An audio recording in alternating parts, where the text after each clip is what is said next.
요한일서를 계속 읽다 보면 우리는 반복적으로 나타나는 한 단어를 발견하게 됩니다. 바로 사랑입니다. 사도 요한은 2장 7절에서 11절에 우리가 빛의 자녀가 되었으니 당연히 사랑해야 한다라고 말씀한 적이 있습니다. 또 3장 13절에서 24절에는 우리가 영생을 가졌으니 영생을 가진 하나님의 자녀라면 마땅히 사랑해야 한다라고 또 한 번 말씀을 했습니다. 그리고 이제 4장에 들어와서 다시 한번 그 사랑을 강조하고 있습니다. 오늘 우리가 읽은 본문 7절에서 10절까지 불과 몇 절 안 되는 본문이지만 이 본문 속에 사랑이라는 단어가 무려 10번이나 나옵니다. 그리고 이어지는 본문 11절에서 21절에 또 찾아보면 사랑이라는 단어가 20번이나 또 나옵니다. 이처럼 하나님께서 사도 요한을 통하여 사랑에 대해 반복적으로 말씀하시고 있다는 것은 그토록 중요하다는 말씀입니다. 분명 그리고 하나님께서 사도 요한을 통하여 적은 요한 서신을 통하여 요한일서를 통하여 우리에게 이루고자 하는 분명한 목적이 있는 것입니다. 하나님께서 이토록 사랑을 계속 반복하여 요한일서를 통하여 우리에게 들려주는 것은 우리를 통하여 이루시고자 하는 분명한 뜻이 있습니다. 하나님의 그 뜻이 무엇일까요? 오늘 본문은 아니지만 오늘 본문 밑에 이제 17절에 가보시면 이런 말씀이 나옵니다. 주께서 그러하심과 같이 우리도 이 세상에서 그러하니라. 이것이 하나님의 소원인데요. 이 말씀은 하나님이 사랑이신 것처럼 우리도 이 세상을 살아가면서 사랑 그 자체가 되기를 원하신다라는 뜻입니다. 하나님이 사랑이신 것처럼 우리가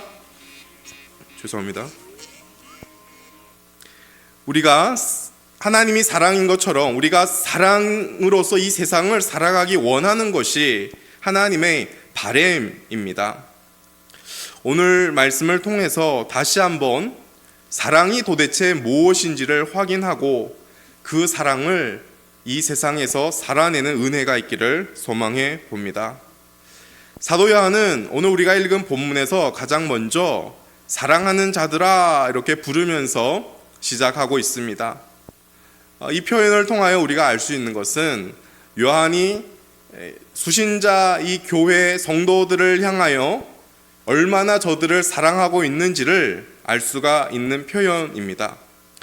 바로 이어서 요한은 우리가 서로 사랑하자 이렇게 말을 하면서 모든 성도들을 사랑 안으로 초청을 하는 것입니다. 특별히 여기서 사랑하자라고 했을 때 헬라어에서 현재 시제로 되어 있는데 무슨 뜻이냐면 이 요한이 말하는 사랑은 어쩌다 한번 이벤트적으로 사랑을 한 번 하는 것이 아니라 계속적으로 지속적으로 삶에서 실천해야 한다는 것을 강조하는 표현입니다. 요한은 왜 이토록 간절하고 또 지속적으로 서로 사랑할 것을 권면하는 것일까요? 그것은 사랑은 우리가 믿는 하나님을 아는 문제와 연관이 있기 때문입니다. 7절 후반절부터 8절 전반절에 성경 오늘 본문은 이렇게 되어 있습니다. 사랑하는 자마다 하나님으로부터 나서 하나님을 알고 사랑하지 아니하는 자는 하나님을 알지 못하나니. 그러니까 하나님을 아는 사람은 사랑을 하는 것이고 하나님을 알지 못하는 사람은 사랑을 하지 않는다라고 말하는 것입니다. 여기서 안다라는 이 동사가 나오는데 이 동사가 굉장히 중요합니다. 여기서 안다라는 말은 그냥 머리로 어떤 정보를 배우는 그런 지식적인 알을 의미하는 안다가 아닙니다. 여기서 안다라는 것은 삶 속에서 실제로 겪고 또 인격적으로 교제를 하면서 쌓아가는 체험적인 것을 말합니다. 쉽게 설명해 보겠습니다. 누군가가 수영에 관한 책을 100권 읽었다고 해서 수영에 대하여 아는 것일까요? 그럴 수 없습니다.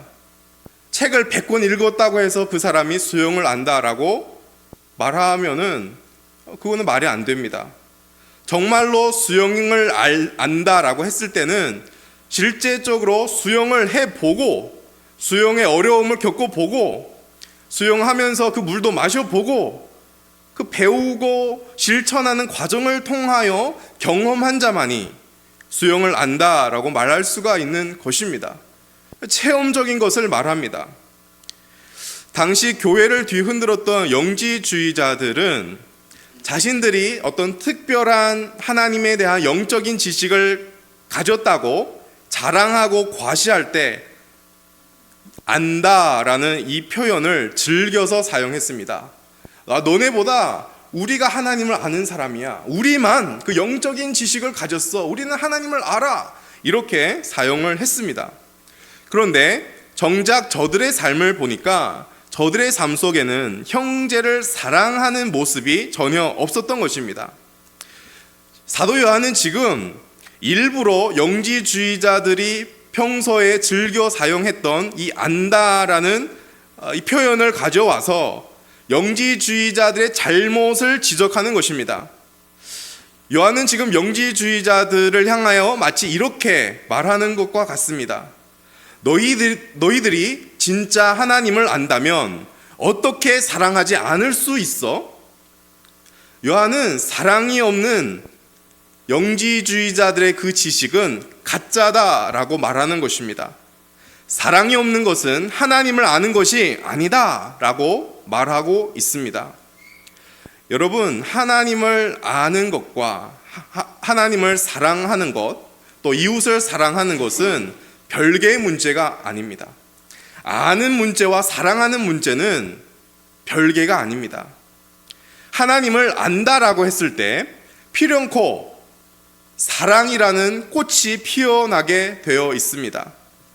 하나님을 아는 만큼 사랑이 더 넓어지고 더 깊어집니다. 반대로 하나님과 이웃을 사랑하는 만큼 하나님에 대하여 깊이 더 알아가는 것입니다. 그러므로 하나님을 안다라는 것은 단순한 지식의 영역을 넘어서는 사랑의 영역이라는 것입니다. 우리가 신앙생활을 하면서 우리가 개인적으로 아무리 성경을 많이 읽고 교리에 능통하고 또 기도를 많이 한다고 할지언정 만약 우리 삶 속에 사랑이 흘러나지 않는다면 우리는 하나님을 안다라고 말할 수가 없습니다. 그렇다고 해서 성경을 읽고 기도하고 이것이 중요하지 않다는 뜻은 아닙니다. 하나님을 아는 그 참된 지식은 반드시 현장에서 누군가를 향하여 사랑하는 그 구체적인 삶으로 나타난다라는 것입니다. 우리는 오늘 이 말씀을 들으면서 가장 먼저 우리 자신을 한번 비춰봤으면 좋겠습니다. 이 자리에 앉은 저와 여러분은 다 신앙생활을 오래 한 사람들이 아니겠습니까? 하나님을 아는 것은 결코 시간으로 책정하는 것이 아닙니다. 하나님을 안다는 것은 우리가 오랫동안 하나님에 대해 들었기 때문에 아는 것도 아닙니다. 오늘 말씀에 비춰봐서 정말 우리가 하나님을 알고 있는지를 돌아봤으면 좋겠습니다. 우리는 하나님을 얼마나 알고 있습니까? 오늘날 우리 삶에서 사랑이라는 그 샘물이 다른 사람을 향해 흘러가고 있습니까? 그렇다면 우리가 사랑해야 하는 이유가 과연 무엇일까요? 그 이유에 대하여 사도 요한은 7절 중간에는 이렇게 말합니다. 사랑은 하나님께 속한 것이니. 그리고 8절 하반절에는 이렇게 말합니다. 하나님은 사랑이심이라. 하나님은 사랑의 원천은 하나님이시고, 하나님은 사랑으로만 정의되는 분이시기 때문에 그 하나님을 알고 그 하나님께 속한 자는 반드시 사랑할 수밖에 없다라는 말을 합니다. 여기서 우리는 하나님은 사랑이십니다 라는 말을 깊이 생각해 보길 원합니다. 이 말은 사랑은 단지 하나님의 여러 속성 중에 한 가지 속성이다 라는 뜻이 아닙니다. 하나님은 사랑이시다, 이 말은 사랑은 하나님의 본질 그 자체다 라는 말입니다. 또 사랑은 하나님이 여러 가지 일을 하실 텐데 여러 가지 일을 하면서 그 중에 한 가지 일이 사랑이라는 말도 아닙니다. 하나님이 사랑이십니다 라고 말할 때는 하나님이 행하시는 모든 일 가운데 그 베이스에는 사랑이 물들어 있다라는 뜻입니다. 하나님이 이 세상을 창조하시고 이 세상에서 일어나는 모든 일을 섭리하시는 그 모든 일 속에는 사랑이 있다는 것입니다. 하나님께서 자기 백성을 인도하는 그 손길 가운데 사랑이 있다는 것입니다. 또 때론 하나님의 백성들이 잘못하고 죄를 지어서 하나님께서 징계하실 때에도 그 징계 뒤편에는 사랑이 물들어 있다는 것입니다. 사랑을 빼고는 결코 하나님을 이해할 수도 없고 하나님을 설명할 수도 없습니다. 그렇다면 하나님이 보여주신 사랑은 도대체 어떤 사랑이란 말입니까? 하나님의 사랑은 결코 추상적인 말에 그치는 것이 아닙니다. 개념적인 것이 아닙니다. 9절 말씀을 이 시간 함께 읽어보겠습니다. 시작. 하나님의 사랑이 우리에게 이렇게 나타난 바 되었으니 하나님이 자기의 독생자를 세상에 보내심은 그로 말미암아 우리를 살리려 하심이라. 아멘. 이 세상의 종교들은 인간이 신에게 정성을 보이고 사랑을 증명해야 그 하나님의 인정을 받고 하나님의 호의를 받는다고 말합니다. 그러나 우리가 믿고 있는 기독교는 이와 반대입니다. 기독교가 우리에게 가르쳐 주는 것이 무엇입니까? 오늘 본문을 통하여 우리에게 말해주는 것이 무엇입니까? 하나님이 먼저 우리에게 당신의 사랑을 보여주셨다는 것입니다. 하나님의 사랑이 우리에게 이렇게 나타난 바 되었다라는 말이 그것입니다. 우리가 하나님을 먼저 사랑한 것이 아니라 하나님이 사랑이 무엇인지를 우리 삶 속에 먼저 증명해 보였다는 것입니다. 그 증거가 무엇입니까? 바로 하나님께서 이 세상에 보내주신 독생자 예수 그리스도가 그 증거라는 것입니다. 하나님은 단순히 우리에게 내가 너를 사랑한다 이렇게 말만 하시는 분이 아닙니다. 단지 말로만 사랑한다고 하시지 않았습니다. 하나님은 당신의 가장 소중한 독생자를 이 땅에 직접 보내주셨습니다. 여러분, 이 땅은 어떤 땅입니까? 이 세상은 어떤 곳입니까? 하나님이 계신 그 하늘의 영광으로 가득 찬 것과 달리 이 세상은 더럽고 죄악으로 가득한 세상이었습니다. 그럼에도 불구하고 하나님께서 당신의 가장 귀하고 영광스러운 아들을 이 땅에 보내주신 것입니다. 왜 독생자를 이 땅에 보내주셨습니까? 9절 하반절에 이렇게 말씀하시지요. 그로 말미암아 우리를 살리려 하심이라. 그로 말미암아 우리를 살리려 하시기 위하여 그 영광되고 존귀하고 가장 소중하신 분을 더럽고 추한 이 세상으로 보내주셨다라고 말합니다. 사도 요한은 요한복음 3장 16절에서 또 정말 가장 위대한 선언을 합니다. 하나님이 이 세상을 이처럼 사랑하사 독생자를 주셨으니 이는 저를 믿는 자마다 멸망하지 않고 영생을 얻게 하려 하심이라. 하나님은 죄악으로 가득 찬 세상 속에서 살아가는 죄인들을 살리시려고 가장 영광스럽고 가장 소중한 아들을 보내주신 것입니다. 여러분, 만약 하나님이 독생자를 이 땅에 보내주시지 않았더라면 우리에게는 그 어떠한 소망이 없습니다. 우리에게는 살아날 길이 없습니다. 성경은 우리의 존재, 우리의 모습을 가리켜서 허물과 죄로 죽었다라고 말합니다. 그 말은 전적으로 부패했고 하나님과 단절했으며 하나님의 반대편에서 영원한 죽음을 향하여 달려가는 절망한 인생들이다라는 말입니다. 우리는 그런 삶이었습니다.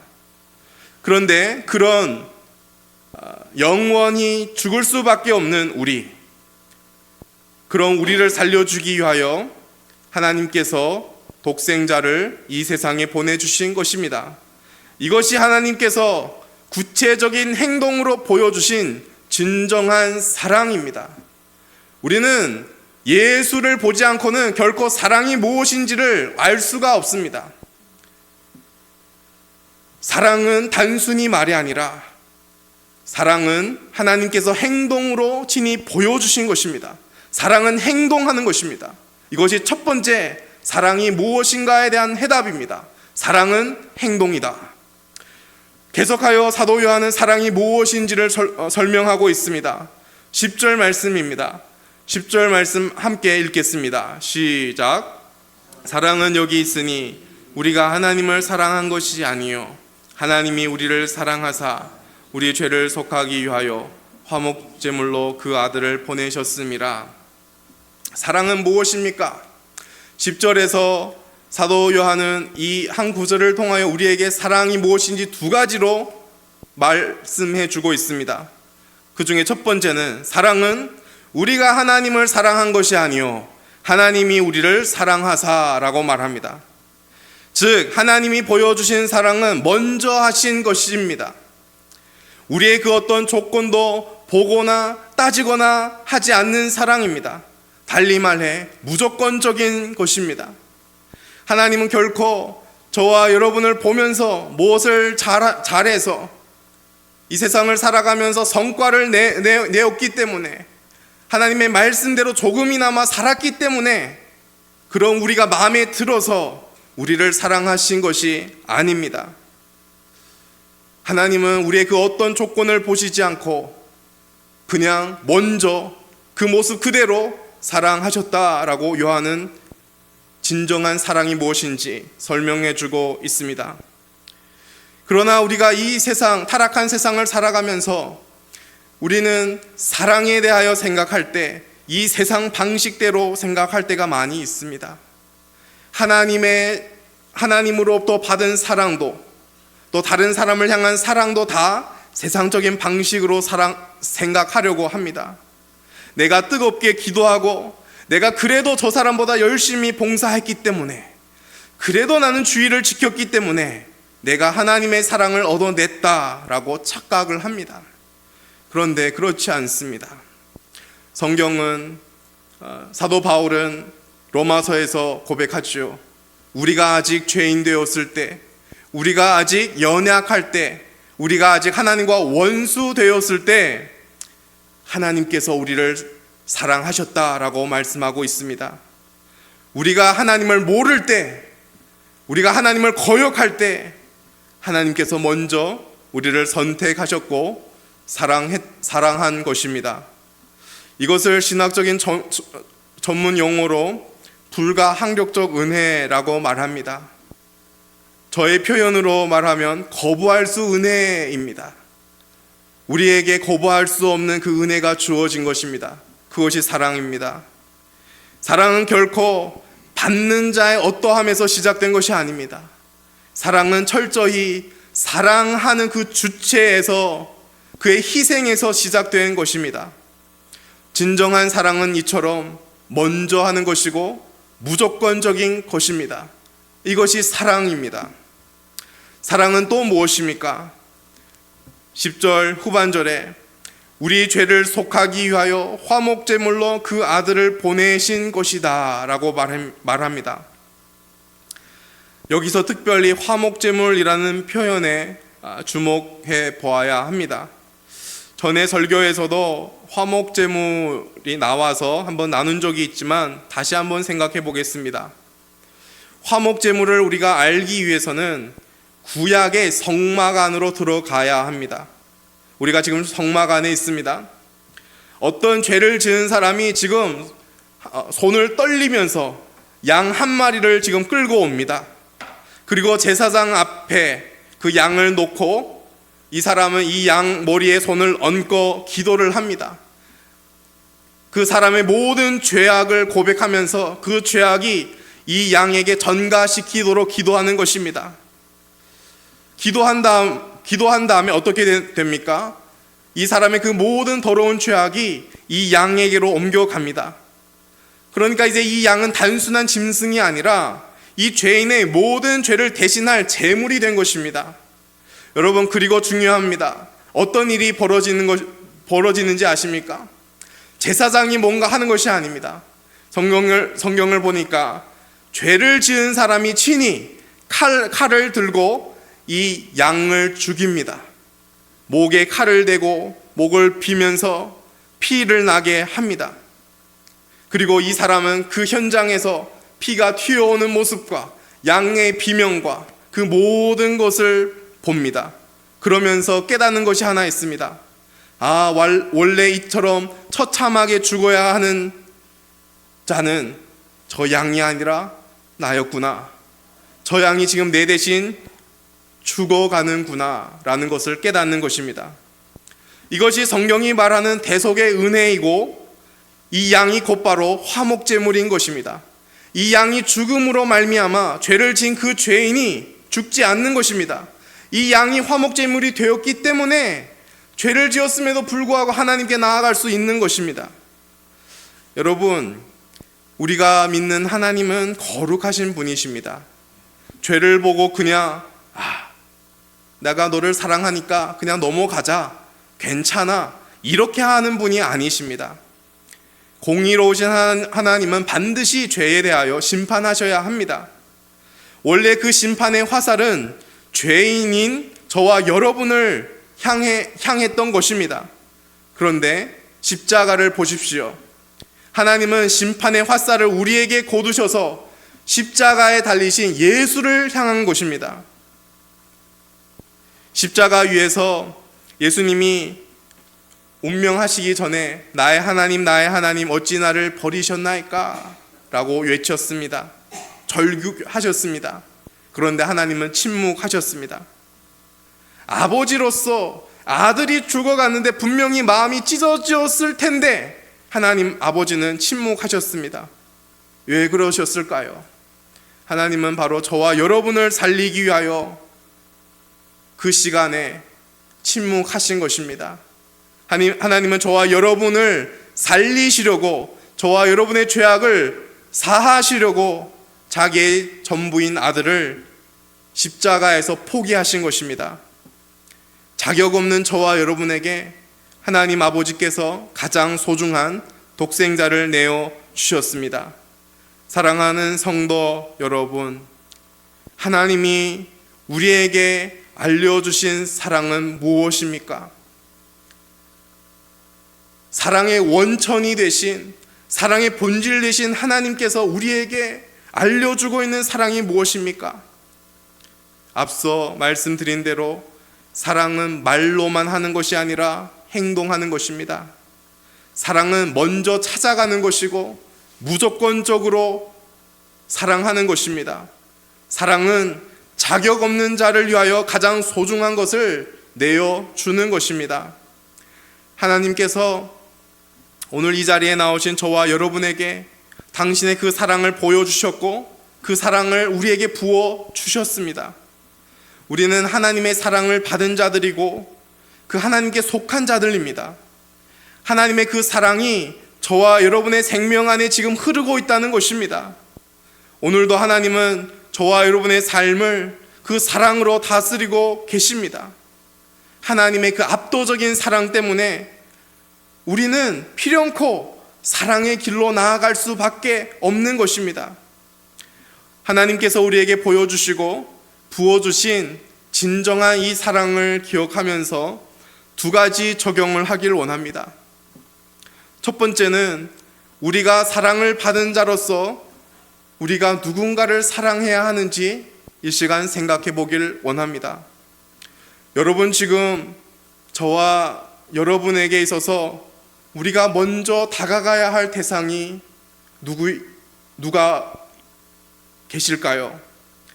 내가 먼저 손 내밀고 먼저 사랑해야 할 대상이 누가 있습니까?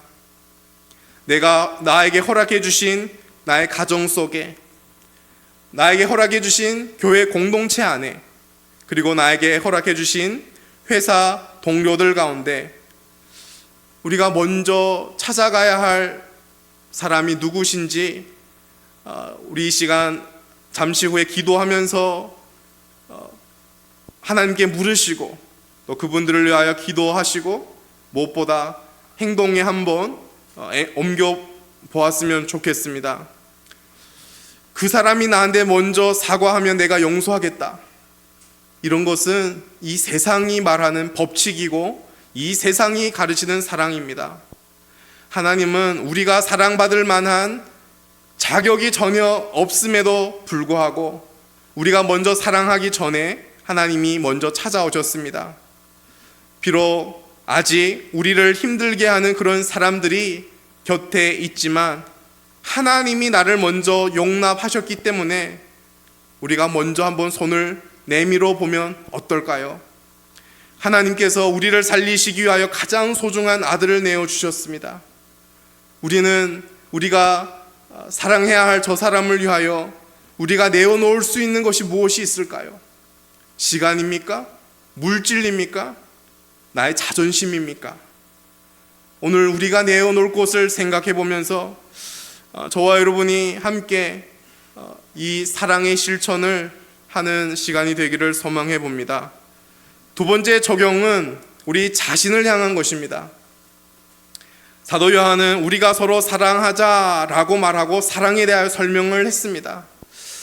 저는 사랑에 대하여 말하면서 가장 잊기 쉬운 부분이 내 자신을 향한 사랑이 아닐까 생각해 봅니다. 그런데 어떻게 생각해 보면 우리는 내 자신을 사랑할 줄 알아야 다른 사람도 사랑할 줄 아는 것이 아니겠습니까? 반대로도 성립하겠죠. 우리가 다른 사람을 사랑할 줄 알면 우리 자신을 사랑하겠지요. 우리가 이 시간 오늘 하나님의 이 사랑을 기억하면서 우리 자신에 대하여 생각해 보았으면 좋겠습니다. 만약 우리가 오늘 본문에서 우리에게 가르쳐 주신 하나님의 본질이 사랑이라는 것을 알고 하나님이 행하신 모든 일 속에 사랑이 들어있음을 우리가 신뢰한다면 우리의 삶은 어떻게 변해야 할까요? 분명하게 우리 삶을 바라보는 시선과 우리 삶을 대하는 태도가 완전히 달라져야 합니다. 이런 것입니다.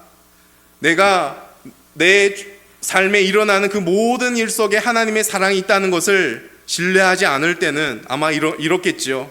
내가 원하는 대로 나의 삶이 잘 풀리고 나의 계획대로 삶이 흘러갈 때 하나님을 좋은 분으로만 믿었습니다. 내가 돈을 잘 벌고 내가 건강하고 나의 자녀들이 잘 나갈 때 하나님을 신뢰했습니다. 하나님을 찬양했습니다. 즉 내 인생에 어떤 풍랑과 파도가 없을 때만 하나님을 믿었던 것입니다.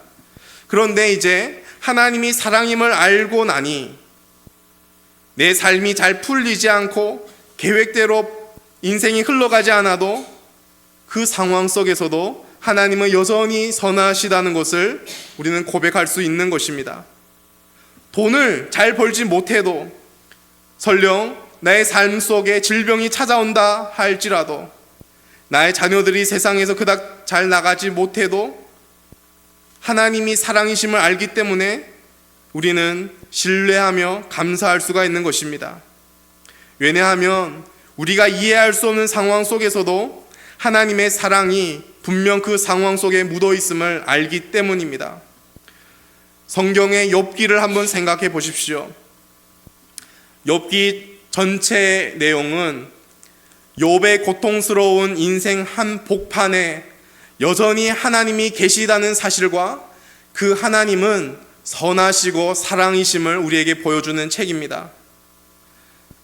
우리의 인생에도 욥처럼 크고 작은 고난의 문제들이 찾아올 수 있습니다. 소중한 것을 잃고 신뢰하던 친구들이 떠나고 비방하고 심지어 가장 사랑하는 아내까지 등을 돌리는 절망적인 순간들이 찾아옵니다. 그러나 욥기의 결말을 기억하십니까? 하나님께서 잃어버린 소유물보다 더 많은 소유를 욥에게 주셨습니다. 그런데 그것이 중요한 것이 아닙니다. 정말 중요한 것은 욥의 고백처럼 귀로만 듣던 하나님을 이제는 눈으로 보게 되는 것입니다. 즉 하나님과의 더 깊은 관계의 회복이 욥의 인생에 주어진 것입니다. 욥의 전생애를 통해 욥의 인생을 주관하시는 하나님은 결국은 선하시고 그 하나님은 사랑이시고 결코 포기하지 않는다라는 것을 보여줍니다. 여러분의 환경이 아무리 어렵고 힘들고 절망일지라도 하나님이 사랑이심을 믿고 우리는 자신을 사랑할 줄 알아야 합니다.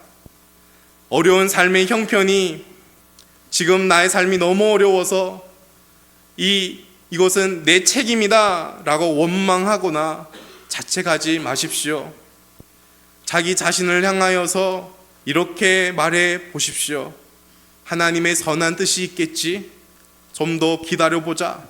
괜찮아. 하나님은 아무것도 아닌 나를 위하여 예수님을 보내주셨어.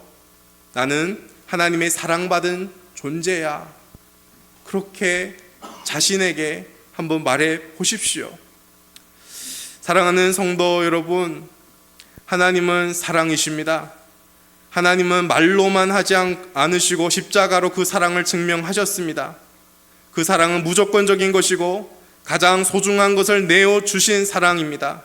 그 사랑은 오늘도 저와 여러분의 인생을 붙들고 있습니다. 하나님의 그 사랑 안에서 오늘 우리에게 붙여주신 지체들을 사랑하고 나 자신을 사랑하면서 복된 인생을 살아가시기를 예수님 이름으로 축복드립니다.